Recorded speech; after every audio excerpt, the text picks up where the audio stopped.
Hello, this is Truth Be Told Transformation, and I'm Bonnie Burkert, here to share tools for transformation to live your highest truth.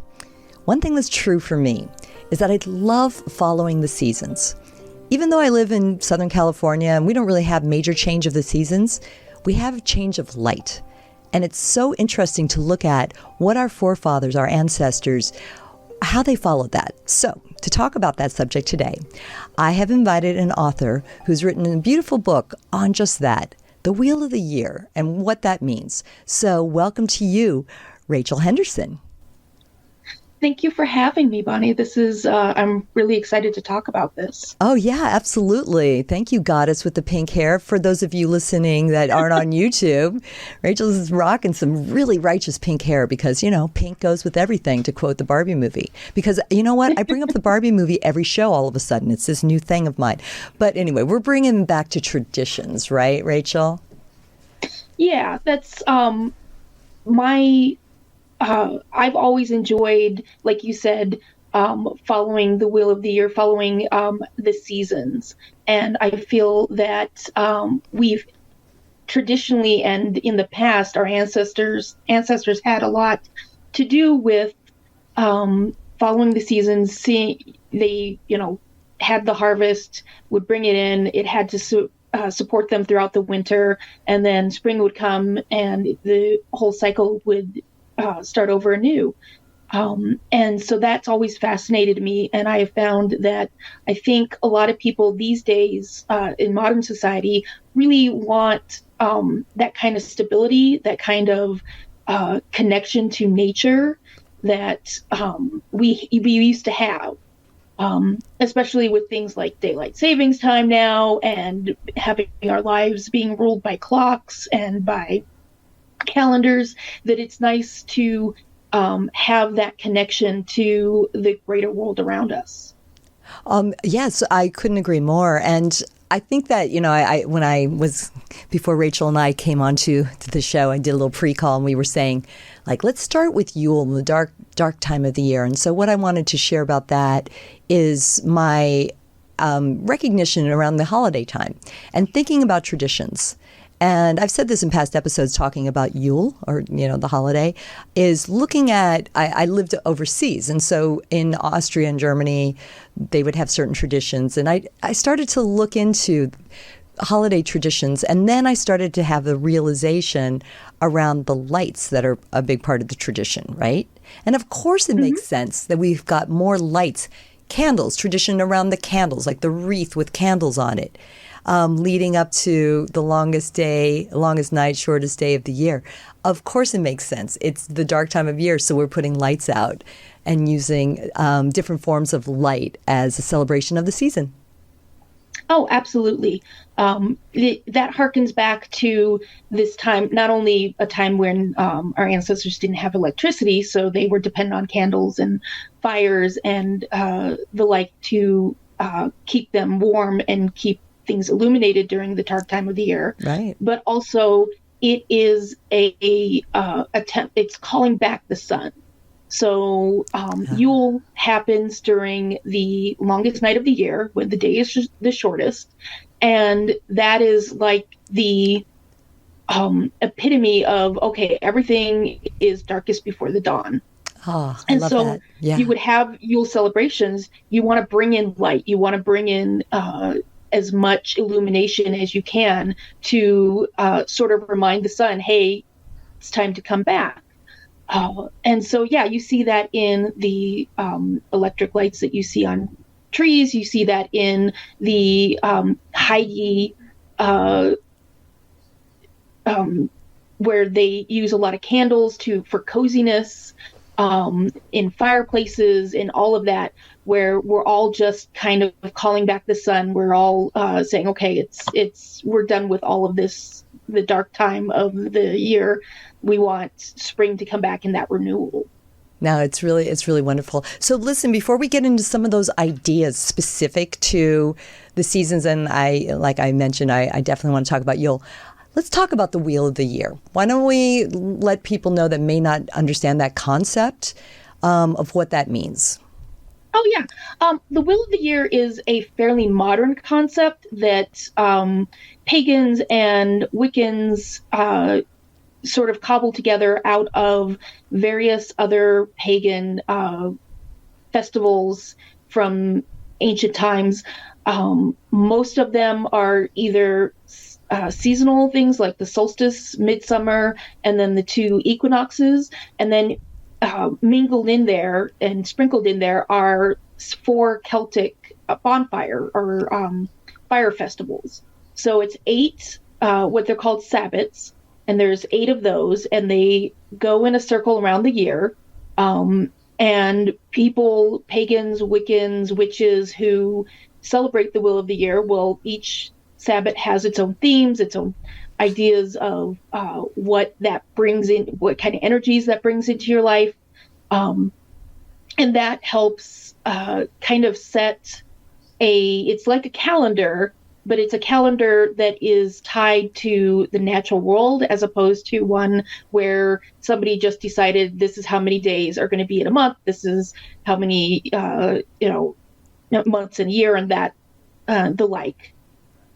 Excellent. Well, right. So why don't we go through them all? Because for me, I remember once I started to figure this all out, it is definitely following the natural course of the sun. It's every 6 weeks, right? So we're at the midpoint between the solstices and the equinoxes, correct? So the additional Sabbats that you mentioned, the Celtic fire festivals, are those midpoints between the major changes of the seasons that everyone knows about.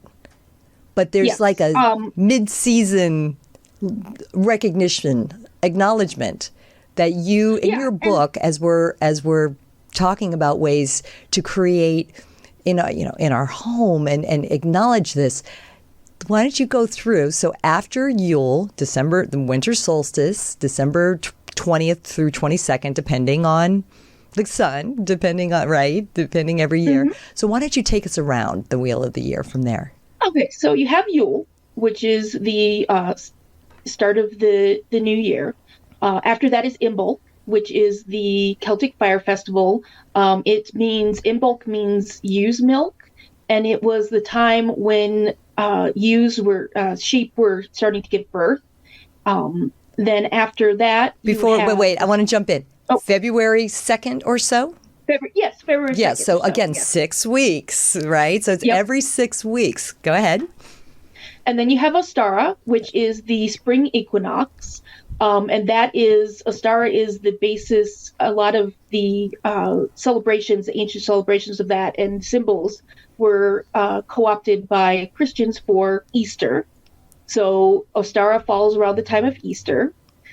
Then you have Beltane, which is another fire festival, and that is a festival of love and sexuality, and you're right in the cusp of in between spring and summer, and everything's blooming, and it's all lively.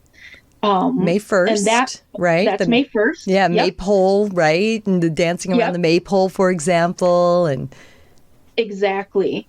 Then you have Midsummer, which is the summer solstice, and that's the highest point of where the sun is. The days are the longest and the nights are the shortest, and that comes at around June 21st, at the end of June there. And then after that you have Lammas, which is again another fire festival. It is the where you're starting to have your first harvest. It's usually the first harvest of wheat. That's in August. You will have early August. Yes. Yeah, early August. That. Yeah. After that, you have your Samhain, which it's spelled Samhain, so people will pronounce it Samhain, but it's actually Samhain. And that is I skipped over Mabon. After first harvest. First harvest, you have your second harvest, which is Mabon. That is the other fall equinox. That's the other equinox. Yeah. where you have that's the harvest of the fruits. So your apples, your Okay. pumpkins, and that. Some people call it pagan Thanksgiving because it's this big. You have this big feast. Nice. Then you have Samhain. Okay. And Samhain is the for some witches, it's actually the start of the year. Yeah.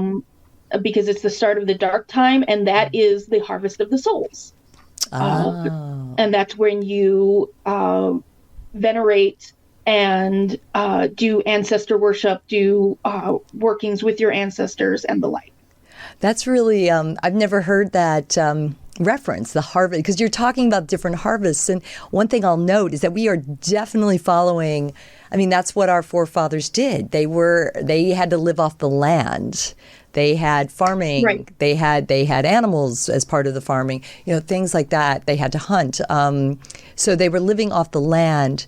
So the reference of harvesting of the souls, meaning, right, just looking back, the cycles, again, spirals. Yeah, for many ancient Celtic people, that was the time. I mean, we often hear that around Halloween, the veil is thin between the living and the dead, Yes. which that is actually a Victorian invention. Okay. But for ancient Celtic people, that time Samhain was when the souls who had passed the year before, they then would be gathered up and would go on to whatever the afterlife was. Oh, interesting. So if somebody passed away, they kind of lingered around for a little bit, for 1 year, and then it was time to wish them on their way?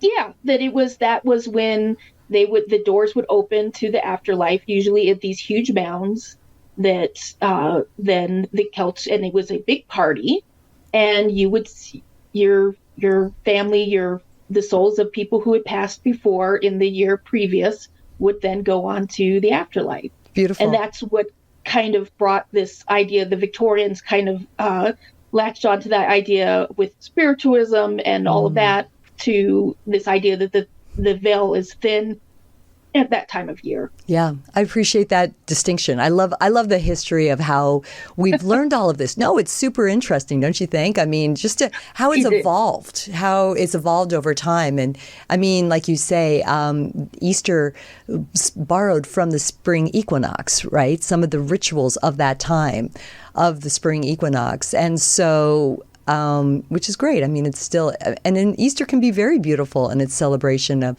flowers and, of course, cute bunnies and chocolate. Yeah, and resurrection, and because that whole idea of resurrection is a theme from pagan, also was celebrated by pagan and ancient cultures, because you have this idea that the earth is waking up. It is coming back from this long, dark sleep where everything was dead. Yeah. Yes. It's the same with Yule, where I was just going to say, a lot of our Christmas traditions and decorations and all of that come from early pagan celebrations of Yule. Well, right, and then which we'll talk a few of those suggestions, but I want to interject. Think about it also, the birth of the sun. Mm-hmm. S-O-N or S-U-N. Just saying. Yep. Right? I mean...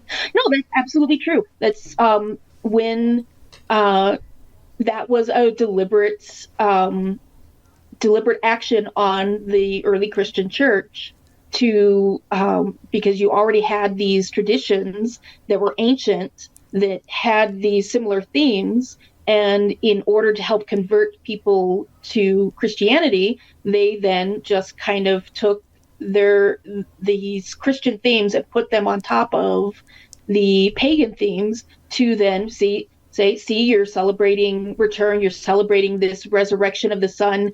We have a son as well who is resurrected around this time.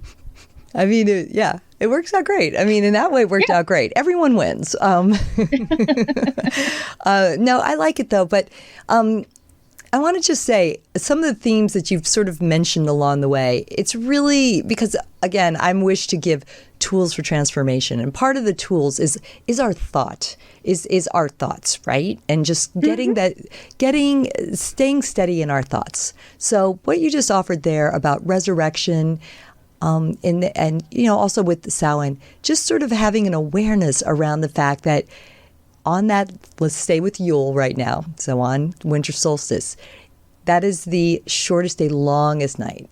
So what an opportunity to just take a minute. And for those of you listening in the Southern Hemisphere, just flip it, okay? Work with us and just flip this all.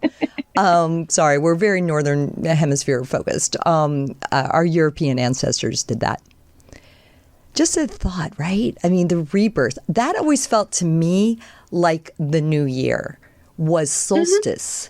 So I only just had the realization about Halloween, also known as Samhain, being actually considered in the wheel of the year, that is the start. Yeah.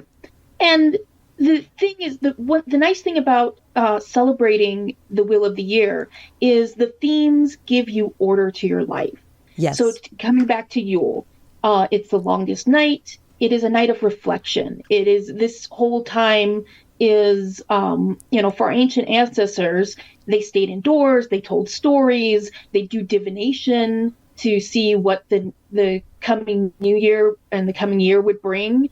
And you can use those themes of the various Sabbats to help do some really profound internal reflection and transformation where, okay, it's Yule. I'm going to start looking inward. I'm going to look and see what came this following year. What happened that is useful to me? What might not be so useful? And maybe I should let go of that. What can I work on myself for this upcoming year? Do some divination where, okay, what aspects of myself or what areas of my life should I work on or could use a little attention, could use some sunlight being brought in and shined on those places. So that's, it's the same for all the various other Sabbats, that you can use the themes of them to look deep into your life and do some really profound transformation. Very much. I'm going to take a quick moment and let you mention your website so that if people have any questions about this and wish to know about you, Raechel, will you give us your website for those who are not watching on YouTube? Absolutely. It is idiorhythmic.com. Idiorhythmic is a word that means living by one's own life patterns. Fantastic. Okay, that's great. Idiorhythmic.com to talk to Raechel. So let's talk about your new book, Raechel, right? Yes. The Natural Home Wheel of the Year. Yes, it's my third book. It's coming out December 8th. It is all about the various Sabbats. I have recipes and decorating ideas and crafts, journal prompts, divination ideas that you can for each Sabbat, so you can kind of follow along during the wheel of the year and dig a little deeper. And it has suggestions because a lot of people often are very curious about the wheel of the year and the various Sabbats, but don't know where to start. Or what to do. And so I wanted to write kind of a guidebook to give people a jumping off point. Excellent. Well, it's a beautiful book. I've had a chance to take a quick look at the electronic version of it, so I can only imagine with a hardcover. And Raechel is a Llewellyn Publications artist, so cheers to them because, again, they did a beautiful job. They just do beautiful gorgeous books. So we're really excited for you. This is great. Okay, well, I know that people are supposed to buy the book, but I do want to ask, you want to give us an idea of a journal prompt for Yule? What would be, you spoke a little bit about that, but what would, give us a little hint of what that might look like? So. And why journaling? Before we even do that, help me know what you think about that. Yeah, journaling is a really great way to dig deep because you're just focusing on yourself. and you're just focusing on whatever the prompt is. And journaling, a lot of people think, oh, I'm just sitting there and writing. You could draw, you could do collage, you can, it doesn't have to be that you're just sitting down and writing. It can be whatever you feel comfortable in expressing yourself. So journaling allows you to kind of tap into that sort of subconscious, unconscious portion of yourself to bring forth ideas and emotions that maybe you weren't even aware were behind some of your actions and decisions that you're making. So I like to tell people to journal just because it often is a lot more accessible for some people than divination. Because some people look at divination and go, oh, I got to have cards, or I have to have tools, or I have to have knowledge, whereas journaling, you're just looking into yourself. I love that. So and we recommend journaling with a pen versus typing it out, right? Yeah. Writing, the tactile feel of pen or, crayon or watercolor or whatever in your hand and the paper underneath is, it just kind of taps into deeper than typing up on the computer. But again, if you feel more comfortable with that, or if you feel more comfortable like voice to text, give that a try. That, there's no hard and set fast rules. Okay. But I would recommend, try pen and paper first before you try anything else. So for Yule, what you're doing is you're looking inward. What happened this past year? And what is my takeaway from that? What have I been storing in myself and carrying with me? And does that serve my higher purpose? Is that really something that is going to help me as I move forward, or is it holding me back?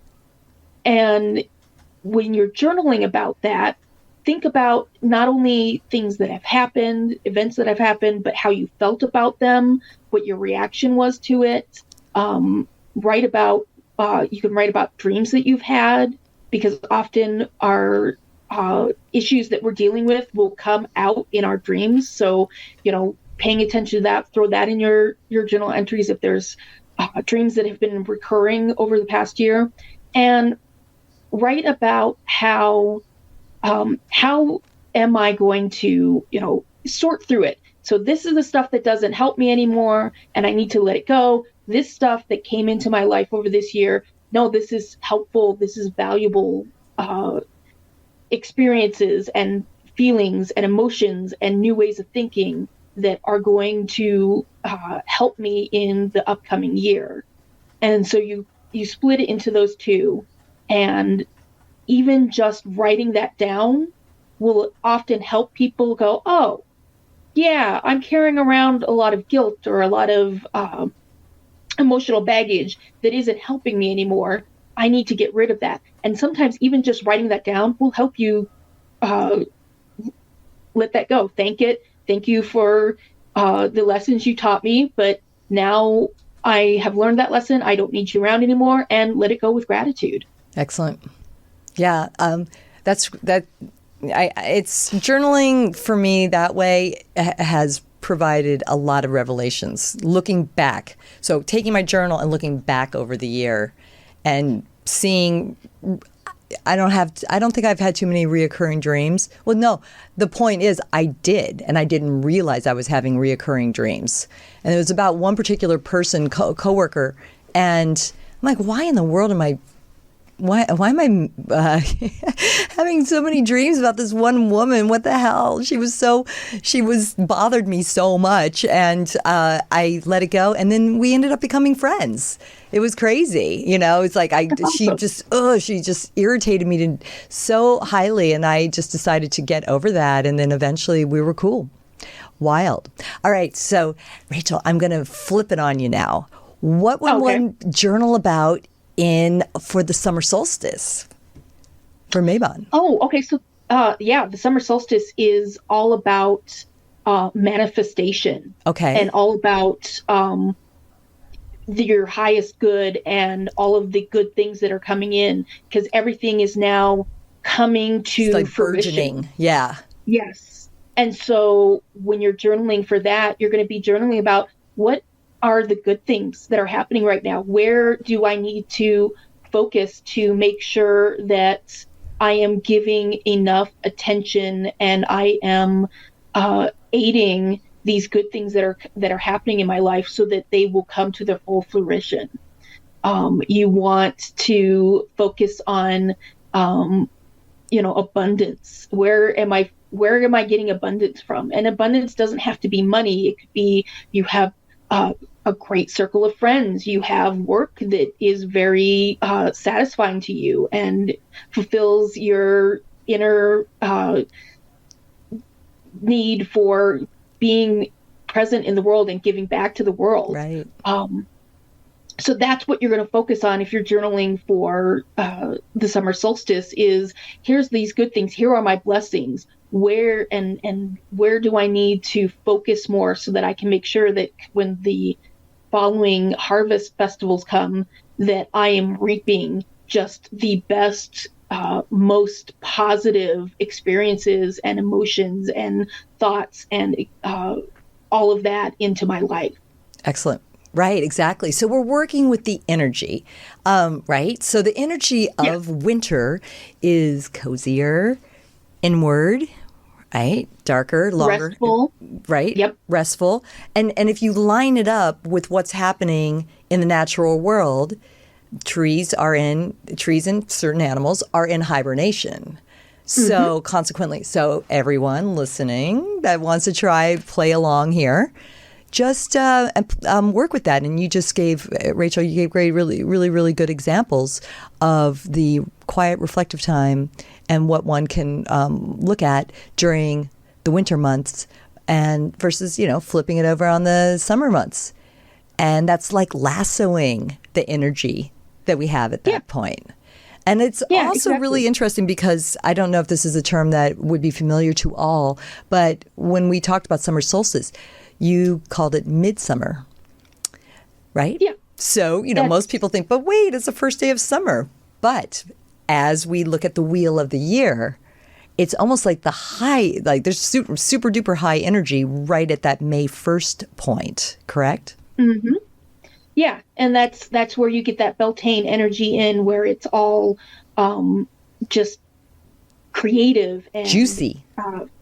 Fecund and juicy and just alive, where it's flowers and trees and everything is just blooming and in the highest form of health.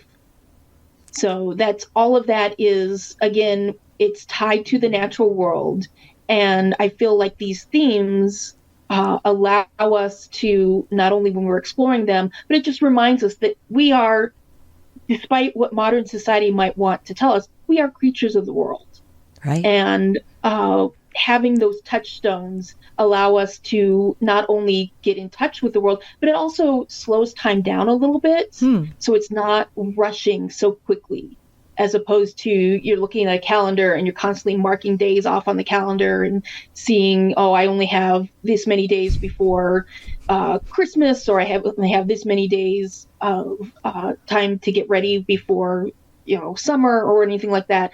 They just give they allow you to stop for a moment, look around, take a breath, and go, okay, this is what I should be focusing on now, as opposed to my commute or getting my work done or what TV show I need to catch up on.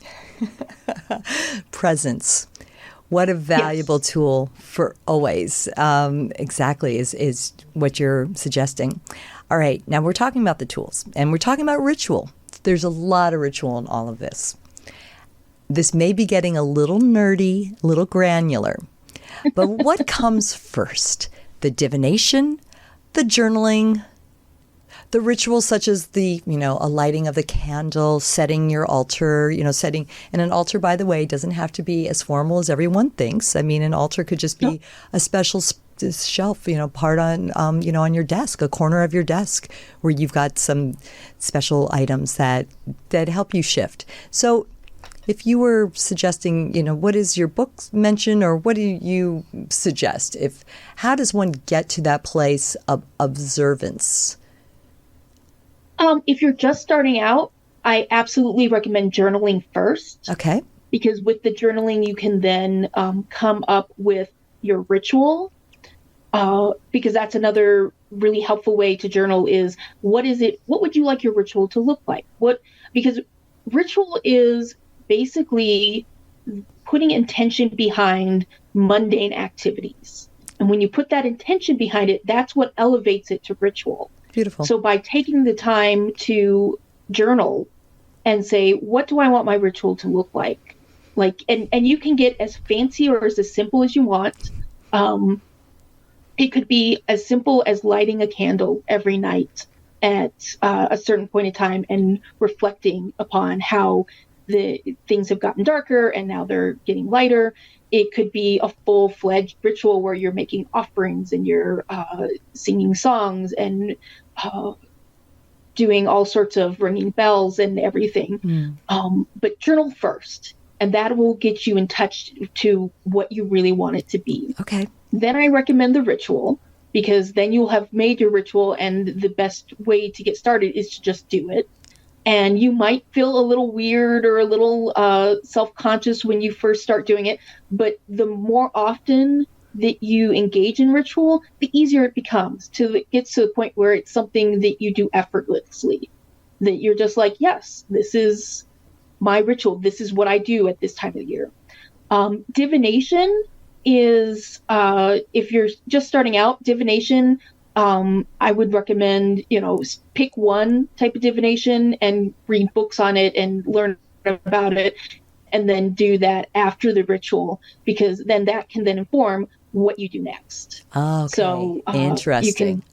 You can ask questions of the divination and kind of look a little bit deeper, and then that cycles into, then you can journal about. I was just going to say, and then we're back to journaling and what you learned from your divination, right? And it's a cycle, much like the Wheel of the Year. Round and round and round we go.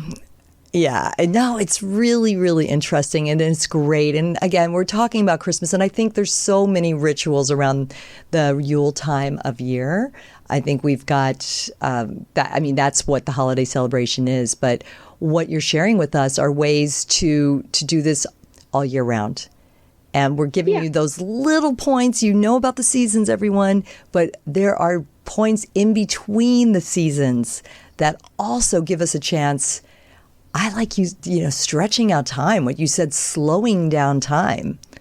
Doesn't everybody need that? Oh, yeah. Yeah. Definitely. Yeah, very much so. So I think that's so important. You want to tell us a little bit more about your book, and what people can expect? Yeah. Well, it does exactly that, where it's like, take for Yule, for example, there are recipes, there are talks about how to set up your altar. Because again, like you said, it doesn't have to be a big to-do. It can be like right now where I'm living, my altar is just a small little shelf.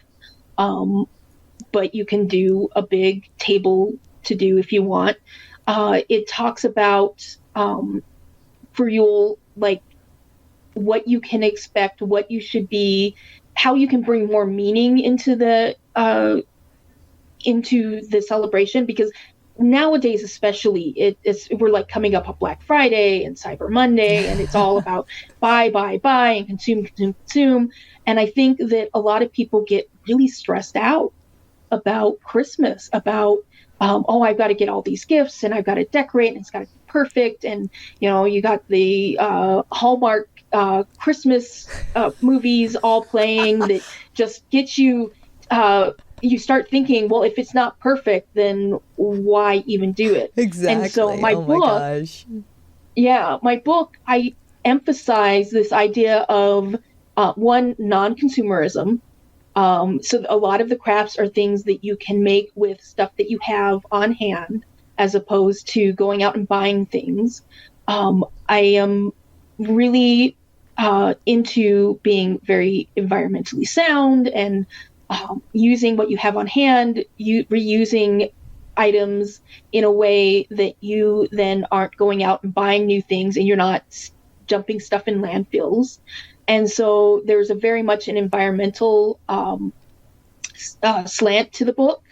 And for Yule, it's, and again, this is all just trying to make these Sabbats more meaningful so that you aren't just mindlessly going along with whatever everybody else is doing, but you're taking a moment and going, what does this mean to me? And is this meaningful? Or am I just blindly going along and throwing stuff on a Christmas tree, running around getting people gifts, freaking out because I have all this stuff I need to do? It's all about the taking some time and looking deeper into the intent behind what you're doing. It's such a beautiful time of year to do it. I mean, it always is, but you really are emphasizing particularly how it seems at the end of the year, time just flies at the end. It's like, here we are at a time of day being close to Thanksgiving. It's like, how is it already Thanksgiving? And it just seems like, right. And you can start saying, this year is over. And so thank you. I mean, that's really great. And I think this is an important book, an important reminder for all of us. And this has been fantastic. Any parting words? I always like to ask, so where do you feel we are with people's acceptance of this? I mean, I like to think that there's more and more interest in people understanding the concepts around working with the natural energies, either, specifically within our home, but also within ourselves. I think that there is a big hunger for meaning in our lives, as opposed to what society is telling us that, you have to buy the new car, you have to have the big house, you have to keep up with the Joneses. And I feel like we're on the cusp of people getting to the point where they're like, enough. We want to have a more natural life. We want to have a greater connection to the world around us and to the people around us. And I feel like we're getting there, where people are just tired of the rat race and working only to survive and not thriving. So I feel that if we can take some time, and it's a luxury to be able to sit up and take a breath and look around. And so I'm hoping that with my book, that kind of helps people do that, where they can take a few minutes, even if it's just a few minutes a day, to see what it is and check in with themselves. And am I happy? Am I finding meaningful connections to to the people and the world around me? So this is using this Wheel of the Year as an opportunity to do that, to remind yourself. And by having this this guide in the various Sabbats in this Wheel of the Year, it helps make it easier, because it takes some of that having to think about it off your plate. Brilliant. Love it. Raechel, this has been great. Thank you so much for coming on and talking to us. Best wishes with your book. Again, the natural home Wheel of the Year. Again, so specific ideas for the home, bringing it back home.